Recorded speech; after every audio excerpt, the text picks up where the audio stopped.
on a réalisé 2 bâtiments. Un à Neuchâtel et puis la dernière réalisation qu'on a faite, c'est au Bois Noir à Cernier. Et ça va exactement dans le sens qui a été préconisé tout à l'heure par rapport au plan de quartier dans lequel il a été mis en place une zone dans laquelle il y a une mixité au niveau de la construction. Et en fait, sur un terrain de 4 parcelles, si l'on veut, il a été réalisé 3 bâtiments. Un bâtiment en location traditionnelle, une PPE, et puis le bâtiment de notre coopérative. Le 4e morceau de ce terrain est réservé aux espaces de détente pour les 3 bâtiments. Alors c'est un beau projet. D'ailleurs, Maître Terrier qui est présent nous a aussi aidé dans le cadre des démarches pour arriver au terme de notre négociation. Mais ce qu'il faut dire, vous l'avez dit tout à l'heure, c'est un exercice qui prend du temps. Et il nous a fallu 18 mois de négociation, 18 mois pour pouvoir trouver le financement. Et la réalisation du bâtiment, elle s'est faite dans la même durée, 18 mois.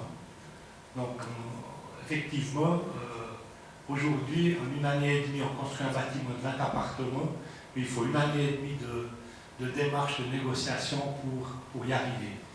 Et puis, ce que je voudrais encore peut-être dire par rapport à l'intervention de M. Chauffer, vous avez dit tout à l'heure qu'on construit des bâtiments simples, mais je ne crois pas qu'on construit des bâtiments simples. Aujourd'hui, on fait quand même un standard moyen, je dirais presque supérieur, parce qu'effectivement, ces appartements qui ont été construits, en ce qui nous concerne, les 4 pièces et demie font 98 mètres carrés, les 2 pièces et demie, sauf erreur, je n'ai plus les chiffres absolument en tête, mais c'est entre 55 et 60 mètres carrés. Et puis vous l'avez dit tout à l'heure, les demandes d'appartements, on s'est vraiment posé la question, et puis à l'époque c'était comme M. Magnin qui était chef de l'office cantonal du logement, et puis on s'est dit en faisant 20 appartements, on va en faire 10, 3 pièces et demie, 5, 4 pièces et demie et 5, 2 pièces et demie.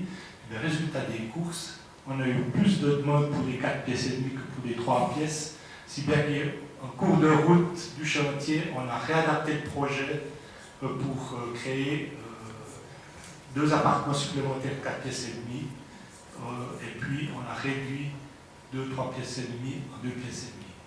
Voilà, je dirais que c'est une expérience intéressante, mais effectivement, on y consacre pas mal de temps, je dirais quasiment bénévole. Et vous bénissez M. Magnin, évidemment, pour avoir conseillé, ou pour avoir calculé avec vous le nombre de pièces. Ah oui, j'entends, ça c'est clair, c'est un problème. Je ne vais pas leur vouloir pour ça, parce qu'il nous a aidé sur toute la démarche au niveau déjà du plan de quartier avec le promoteur. Et puis ensuite, il nous a aussi bien conseillé et guidé pour trouver ces différentes aides. Et puis dans le cas particulier, c'est vrai qu'on a pu avoir une aide substantielle de la centrale d'émission pour la construction de logements. C'était un gros morceau. Ensuite, nous sommes dans la fêtière de Wohnenschweiz avec notre organisation, où on a aussi pu obtenir 30 000 francs par appartement comme aide. Et puis, on a également, naturellement, l'État qui nous a également fait un prêt à un taux préférentiel. Voilà, je crois que j'ai à peu près tout dit. Non, mais absolument. C'est vraiment très intéressant. En réalité, Pascal Magnin, je vous pose une petite question au post-scriptum. Est-ce que tu voudrais rester près de M. Jacquet pour le temps de le micro? En fait, Pascal Magnin disait tout à l'heure, on peut construire, mais après il faut habiter, il faut trouver en fait les locataires en réalité, c'est ça. Et vous n'avez pas eu de peine, vous, en réalité, vous n'avez pas eu de peine. Aucune peine, en fait, bon, dans ce quartier du Bois Noir à Cernier, en fait, le jour où le premier coup de trac est venu pour le terrassement, on a déjà reçu des téléphones de personnes, alors effectivement, qui habitent Cernier qui s'intéressaient. Donc ça veut dire que quelque part, on a vidé certains appartements existants de Cernay avec quelques locataires qui habitaient dans ce secteur. Mais autrement, je dirais, une banderole sur l'échafaudage du bâtiment, c'est tout à fait suffisant. Merci beaucoup. Pascal Magnan, oui, volontiers. Oui, si je peux me permettre, Bernard, tu dis que 18 mois, en fait, voilà, ça semble long, mais quelque part, c'est le cours du monde. Parce que pour avoir initié le projet des héliotropes avec Jean-Marc Terrier, qui est ici présent, je crois qu'on a commencé ce projet en 2006-2007, et puis les logements vont arriver sur le marché dans quelques mois. Puis, comme on a donné la parole à la salle, moi, je serais intéressé que vous puissiez bénéficier de l'avis de Jean-Marc Terrier, si tu es d'accord de t'exprimer, sur la location des appartements, des 56 logements des héliotropes. Pourquoi?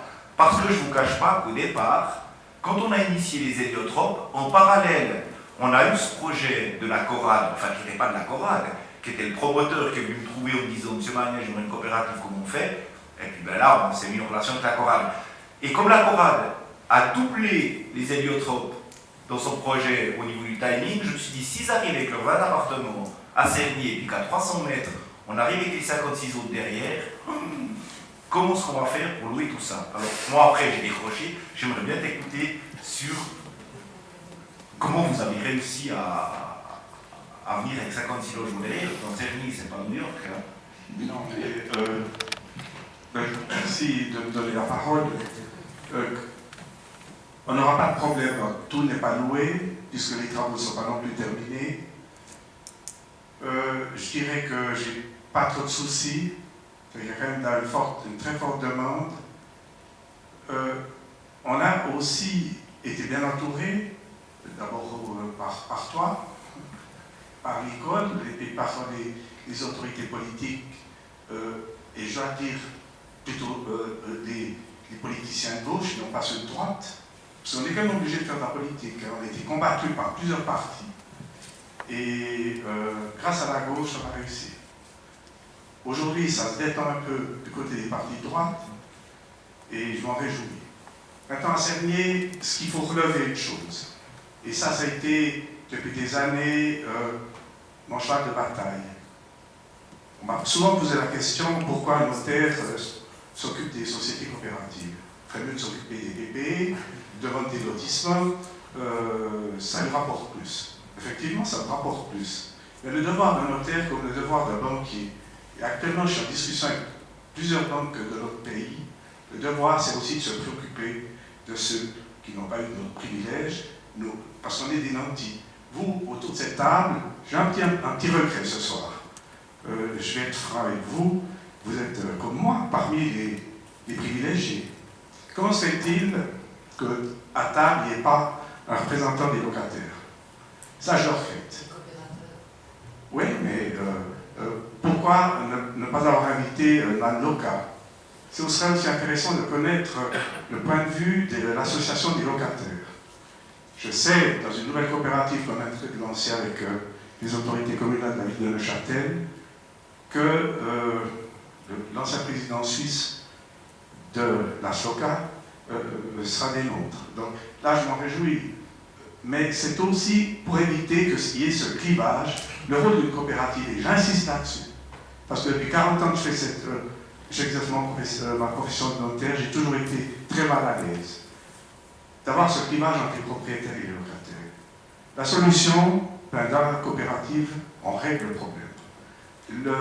Le locataire devient responsable de la gestion de son immeuble, et c'est pour moi extrêmement important. Ce qu'il y a encore lieu de relever, peut-être moins à Chaux-de-Fonds, mais surtout sur le littoral, par rapport à la PPE, c'est qu'on n'a pas assez insisté, c'est que celui qui devient coopérateur et sociétaire a l'obligation, et une obligation statutaire, de déposer ses papiers dans la commune et de payer ses impôts dans la commune. Donc on ne peut pas imaginer qu'un locataire occupe un appartement de coopérative à titre de résidence secondaire. Et c'est donc un atout pour les collectivités publiques, parce qu'il faut aussi insister là-dessus. Lorsqu'on construit un nouvel immeuble, Il faut équiper le terrain. Il y a des équipements de base et des équipements de détail. L'équipement de base, la moitié des frais sont payés par les collectivités publiques, par vous tous, mesdames et messieurs. Est-ce que vous trouvez normal qu'en ayant payé l'équipement de ces terrains, on voit arriver des gens qui occupent nos appartements à titre de résidence secondaire, sans payer des impôts chez nous? Moi, comme notaire et aussi comme citoyen de notre canton, je trouve ça inadmissible. Donc c'est pour ça aussi que je me bats pour les coopératives. Il y a un autre élément qu'il faut aussi insister, c'est qu'on ne spécule plus sur le logement. Et il est parfaitement légitime que sur les terrains des collectivités publiques, la spéculation immobilière soit interdite. Et enfin, je crois que ce qui est aussi très très important, c'est cette mixité sociale. On la rencontre de plus en plus. Lorsqu'on leur donne les moyens, les gens sont d'accord, ils ont un esprit de solidarité, ils sont pour l'égalité, ils sont pour l'entraide, et ça aussi je m'en réjouis. Maintenant, l'effort que je suis en train de faire, et je pense qu'il va être, je l'espère, payant, c'est que j'estime que les banques elles-mêmes ont aussi un rôle à jouer. Et aujourd'hui, pour une nouvelle coopérative qu'on est en train de monter, d'ailleurs réalisée à la Chaux-de-Fonds, une banque vraisemblablement sera prête à souscrire des parts sociales. Alors ça, évidemment, c'est assez fondamental. C'est une première Suisse. Oui, oui, justement. C'est une première Suisse. C'était difficile, mais j'ai terminé. Non, ça a été très facile. C'est très long, difficile. Mais excusez-moi, mais dans le fond, est-ce qu'il y a un argument décisif ou bien il y a un argument qui a pesé? Oui. L'argument qui a pesé, c'est que de plus en plus, on devient sensible, même les riches, même les banques, à la misère. Parce que lorsque vous savez, moi j'ai été extrêmement choqué. Il faut prendre la peine d'aller visiter des appartements, et notamment à la Chaux-de-Fonds, où vous rencontrez encore la misère. Et c'est notre devoir à nous tous de trouver des solutions. Et dans le mouvement coopératif, on est tous solidaires pour atteindre cet objectif. Merci beaucoup.